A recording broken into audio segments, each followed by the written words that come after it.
하나님은 우리를 부르실 때 우리를 복 주시려고 부르신다 말씀을 드렸습니다. 영광 가운데 거하게 하시려고. 아브라함이 부르심 받아서 잘된 거 아닙니까? 베드로가 부르심 받아서 다 잘된 거고요. 모세도 마찬가지입니다. 부르심 받아서 다 잘된 겁니다. 하나님 우리를 부르실 때는 선한 뜻으로 부르십니다. 너희를 향한 나의 생각은 재앙이 아니고 평안이며 장래의 소망을 주옵니다. 그래서 하나님의 부르심을 가리켜서 거룩한 부르심, 또 하나님의 부르심은 하늘의 부르심, 하나님의 부르심을 소망을 주시려는 부르심. 그래서 제일 지혜로운 사람은 내 생각과 좀 다르다 할지라도 하나님 부르신 곳으로 가는 것이 제일 지혜로운 겁니다. 그런데 하나님의 부르심은 그 부르심 따라 사는 것은 또 다른 문제입니다. 하나님은 우리를 좋은 대로 부르시만 그 부름을 합당하도록 살아가는 것, 그건 또 다른 문제입니다. 하나님께서 아브라함을 불렀습니다. 2400km를 가야 되는 거예요. 장막에 거해야 되는 거예요. 또 10가지 시험을 다 감수해야 되는 거예요. 그래서 베드로는 부르심과 택하심을 굳게 알아하면서 믿음이 있어야 된다. 덕이 있어야 된다. 절제가 있어야 되고 지혜가 있어야 되고 지식이 있어야 되고 인내도 있어야 되고 경건도 있어야 되고. 오늘은 우리 하나님의 부르심 두 번째 우리 모세에 대해서 살펴보려고 합니다. 창세기에서는 12장이 아주 중요한 장입니다. 온 인류가 이제 다시 어떻게 복을 받는가 아브라함을 통해서. 출애굽기에 있어서 제일 중요한 장이라면 오늘 본문 3장입니다. 하나님께서 모세를 부르신 것. 왜 모세를 부르신 게 그렇게 중요할까요? 모세 때문에 성막이 지어지고 십계명이 지어지고 이스라엘 백성은 비로소 모세로 인하여 하나님의 백성은 어떻게 살아야 되는가를 알게 되는 그게 바로 모세입니다. 자, 그래서 아브라함을 통하여 복을 받게 하시고 그 복을 유지되고 나누기 위해서는 어떻게 살아야 됩니까? 모세를 통하여 주신 계명과 제사를 드려야 됩니다. 그래서 정말 역사의 중요한 순간순간마다 하나님께서 한 개인을 부르시는 것이 있다는 것을 우리가 알게 될 때 역사의 중요한 순간은 하나님과 한 개인의 만남으로부터 시작된다는 것을 알게 됩니다. 이때 모세의 나이는 어떤가요? 이때 모세의 나이는 80입니다. 모세는 장성하여서 바로의 공주의 아들의 칭함을 거절하고 용기 있게 이스라엘 백성과 함께하기를 선택했습니다. 그러나 완전히 실패했습니다. 꼭 기억하셔야 될게요. 동정심 갖고는 절대 주의 일을 못합니다. 윤리의식 갖고는 절대 주의 끝까지 할 수 없습니다. 애국심 갖고도 부족합니다. 왜냐하면 사람들은 그런 걸 그렇게 알아주지 않거든요. 내가 동정심 갖는다고 알아줍니까? 내가 윤리의식이 높다고 사람들이 나를 쳐줍니까? 그렇지 않습니다. 동정심, 윤리의식, 애국심, 민족의식 이거 없는 것보다는 있는 것이 훨씬 우리에게 큰 동력이 되지만 이것만 갖고 안 돼요. 하나님이 함께 계셔야 돼요. 그래서 모세는 처음에 하나님 부르심 받기 전에 40세 때는 민족의식, 윤리의식, 동정심 완전히 실패하고 갔습니다. 그리고 이제 미디안으로 도망가서 장인 집에서 양을 치면서 40년을 떠났어요. 모세스도 생각했을 때 다 잊었을 겁니다. 애국도 잊었고 동정심도 잊었고 민족의식 다 잊었을 거예요. 근데 하나님께서 모세를 부르시는 거예요. 거기서 끄집어내시는 거예요. 하나님의 부르심에는 세 가지가 있습니다. 오늘 본문 봅니다. 첫째, 하나님은 모세를 보시고 부르십니다. 4절, 여호와께서 그가 보려고 돌이켜 오는 것을 보신지라. 얼마나 위로가 되는 말씀인지 모릅니다. 하나님이 나를 보고 계신다는 것, 내 눈물을 다 보셨다는 것, 내 수고를 보셨다는 것. 우리 하나님은요, 우리를 지적하려고 보시는 분이 아닙니다. 오늘 불렀던 찬양처럼 하나님의 눈은 자비로 가득 찼는 몰라서 저러는 거구나. 참 힘들겠다. 내가 도와줘야 되는데. 우리 하나님은 모세가 양을 치는 걸 다 보셨습니다. 장인이 누군가도 다 보셨습니다. 여기 하나님의 산 호렙이라는 것은 어디냐면요, 신의 산입니다. 나중에 이름을 붙이게 되는 걸 지금 여기 적어놨는데요. 이 말은 미디안에서 멀리 떨어진 미디안 민족이 사는 것과 다른 곳입니다. 그만큼 모세는 신임을 얻었습니다. 그래서 멀리까지 자기 장인은 모세를 못 봅니다. 그러나 하나님은 보고 계시는 거예요. 동편으로 오는지 좌편으로 가는지. 그것만 보셨을까요? 모세의 부모가 모세를 낳았을 때 준수함을 보고 기뻐하는 것도 보셨어요. 그리고 그 아이를 위하여 숨겨 믿음으로 키운 것도 다 보셨어요. 모세 속에는 그 동정심과 윤리의식과 지도력과 이런 장점들이 있는 걸 하나님 다 보셨어요. 그래서 하나님이 때가 되니까 부르시는 거예요. 여러분 헛된 거는 하나도 없습니다. 이런 뜻에 이런 의미에서. 왜냐하면 하나님 보셨기 때문에. 역대하 16장 9절 한번 읽어봅니다. 여호와의 이는 온 땅을 두루 감찰하사 전심으로 자기에게 향하는 자를 위하여 능력을 베푸시나니 온 땅을 두루 감찰하시니. 사무엘 상 16장 7절 나의 보는 것은 사람과 같지 않아. 사람은 외모를 보거니와 나 여호와는 중심을 보지. 사람은 결과를 보지만 우리 하나님은 과정을 보십니다. 사람은 결과 등수를 보지만 우리 하나님은 노력을 보십니다. 이게 중심인 겁니다. 마태복음 6장 6절 우리 예수님 말씀 읽어봅니다.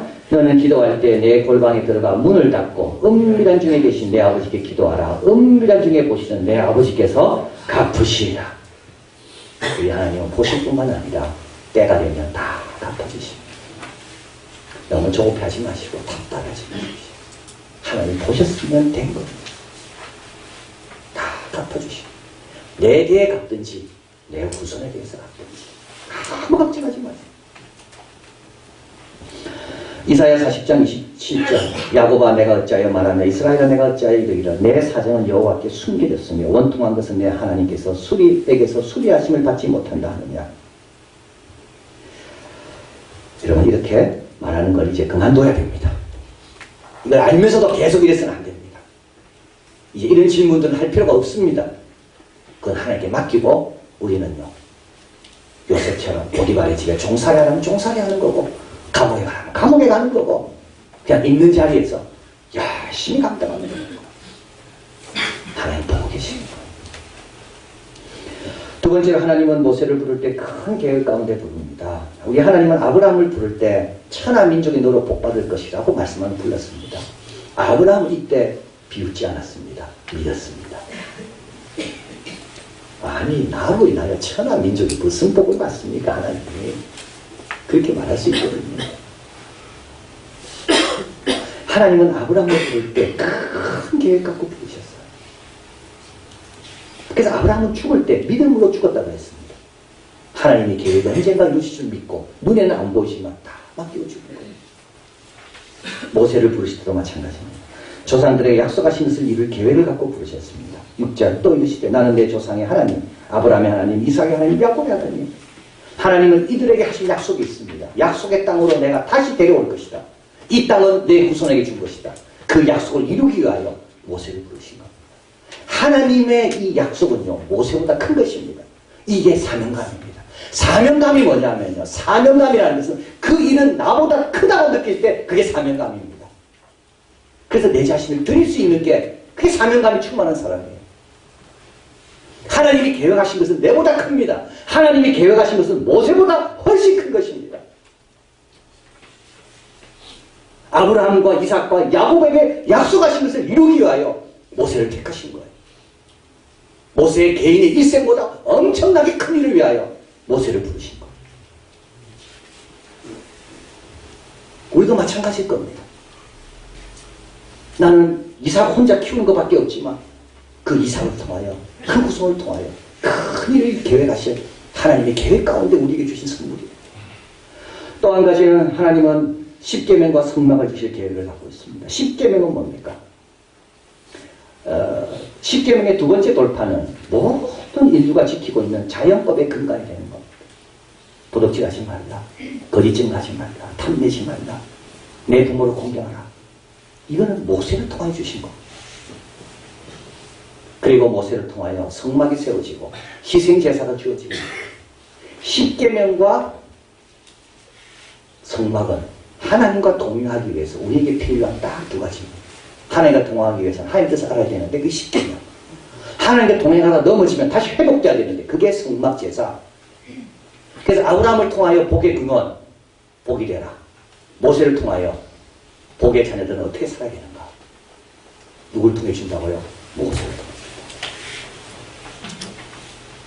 준다. 모세보다 큰 것이. 자, 그래서 오늘 본문이 이렇게 말합니다. 12절. 이 산에서 하나님을 섬기는 이것이 내가 너를 보낸 증거니라. 이 엄청난 일을 위하여 하나님은 모세를 부르셨다는 겁니다. 마지막으로 하나님은 모세에게 큰 상을 주실 계획을 갖고 있습니다. 히브리서 11장 26절 같이 읽어봅니다. 그리스도를 위하여 받는 능력을 애굽의 모든 부하보다 더 큰 재물로 여겼으니 이는 상 주심을 바라봅니다. 하나님의 상은 애굽의 모든 부하보다 더 큰 것입니다. 미국이 갖고 있는 모든 부하보다 더 큰 것이, 중국이 갖고 있는 모든 달러보다 더 큰 것이 하나님이 주시는 상입니다. 우리 하나님은 어떤 분인데? 모세가 애굽의 부하보다도 하나님이 주신 것을 더 큰 재물로 여겼다. 하나님 모세를 부르시면 더 큰, 애굽이 줄 수 있는 것보다 더 큰 걸 주시려고 모세를 불렀다. 여러분은 잘 모르겠습니다. 저는 이 상이라는 개념이 잘 이렇게 마음에 안 와닿더라고요. 저는 큰 상을 받아본 적이 없기 때문에. 저는 성경에 상이라는 말이 너무 많이 나오거든요. 상받기에 합당하도록 이렇게 다름질하라. 상. 시들지 않는 면류관을 너에게 주리라. 하나님께 나오는 자는 반드시 그가 계신 것과 자기를 찾는 자에게 상 주신이심을 믿어야 할지니라. 그 상. 근데 저는 큰 상을 받아본 적이 없어요. 조회 때 앞에 나가가지고 받아본 적이 한 번도 없어요. 그 상의 개념을 잘 몰라요. 여러분 상 우습게 얘기하는 분들은요, 아 내가 상을 안 받아봤구나 이렇게 생각하시면 딱 맞습니다. 근데 제가 상이 어떤 건지 최근에 알았어요. 이 상이라는 게 뭔지. 에릭 캔델, 뇌 신경세포, 기억과 무의식 연구 평생을 바쳐온 세계적 석가. 오스트리아 빈의 장난감 가게 주인의 둘째 아들로 태어났습니다. 9살 때 나치가 빈을 점령하자 유대인을 학대하고 그래서 피해서 미국으로 남명합니다. 오스트리아 빈은 문명의 도시입니다. 유명한 화가들이 있었고 음악가들이 있었고 베토벤이 있었고, 그래서 이 사람은 이 인문학에 관심이 많았어요. 그런데 인문학 전공하려고 하버드에 갔다가 정신분석을 만나게 되고, 프로이드가 빈의 정신분석학자예요. 정신분석을 연구하려다가 인간의 정신이 뇌구나, 뇌는 세포구나, 세포를 연구하게 됐어요. 50년 동안. 어느 날 새벽입니다. 전화가 왔습니다.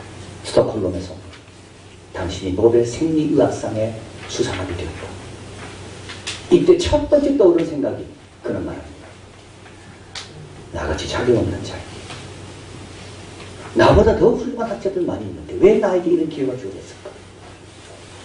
그리고 6시에 언론에 보도가 되고 새벽 8시에 학교에 가니까 학교에서 콜롬비아 대학에서는 이 사람을 위해서 특별 강연회를 열어주고 모든 학자들과 선배와 동료 교수들이 다 축하해준다고 그 자리에 와 있습니다. 그리고 나서 하루에 1000통 이상의 전화를 받습니다.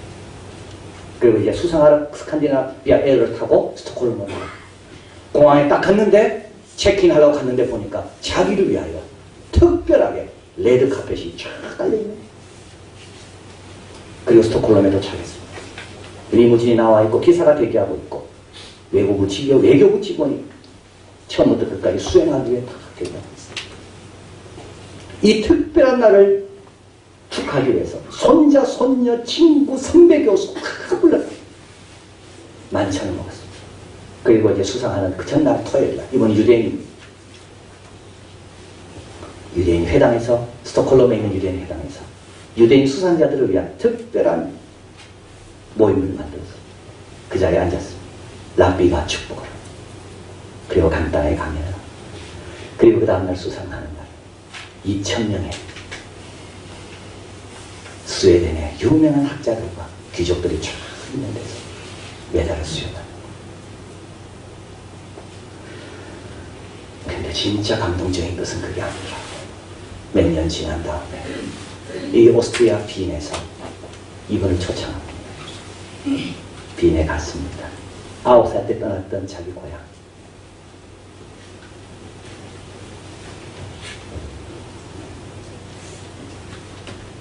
유대인 회당에서 자기를 부부를 쫓아갑니다. 나치에 의해서 핍박받았던 유대인들, 아직도 거기에서 모여서 시나고그에서 말씀을 읽는 사람들. 유대인들 회당은 남자 여자 따라왔거든요. 근데 제일 앞에 자기 부인을 위한 자리가, 자기를 위한 자리를 비워놨더래요. 그게 자기가 딱 앉은 거예요. 제일 경건한 시간이 어떤 시간이냐면 두루마기를 꺼내서 율법을 읽는 시간입니다. 두루마기를 딱 꺼내서 율법을 읽어야겠는데 이때 랍비가 자기 보고 와서 읽으라는 거예요. 그분은 이렇게 이야기합니다. 조금 더 움직일 수가 없었다. 9살에 떠났다가 70일에서 다시 왔는데 그 믿음을 지키는 사람들의 공동체 속에서 자기에게 율법을 읽으라고. 자기는 한 발짝도 옮길 수가 없었대요.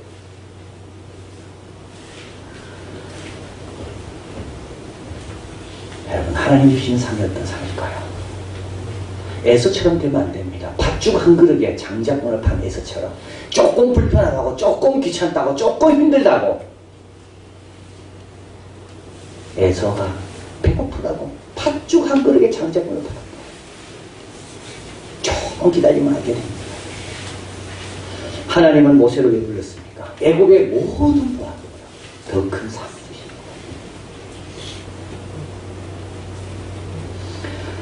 그래서 하나님의 부르심과 택하심을 굳게 하라고 말씀합니다. 사도 바울은 말합니다. 나뿐만 아니라 주의 나타나심을 사모하는 모든 자에게 이런 상이 기다리고 있다.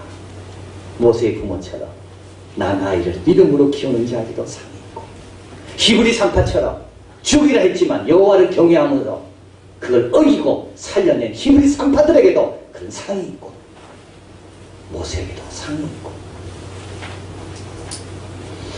자, 마지막으로 하나님은 이를 맡기시려고 부르십니다. 10절 같이 읽어봅니다. 이제 내가 너를 바로에게 보내어 너로 내 백성 이스라엘 자손을 애굽에서 인도하여 내게 하리라. 자, 우리 하나님께서는 너를 보내겠다고 말씀합니다. 모세는 이 말씀을 대할 때 가장 놀랐을 겁니다.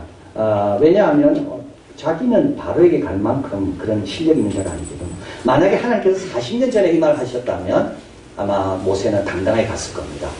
근데 이제는 40년 동안 다 잃었습니다. 감각도 잃었고 언어도 잃었고 건강도 지금 40년 전하고 지금 비교할 수가 없고.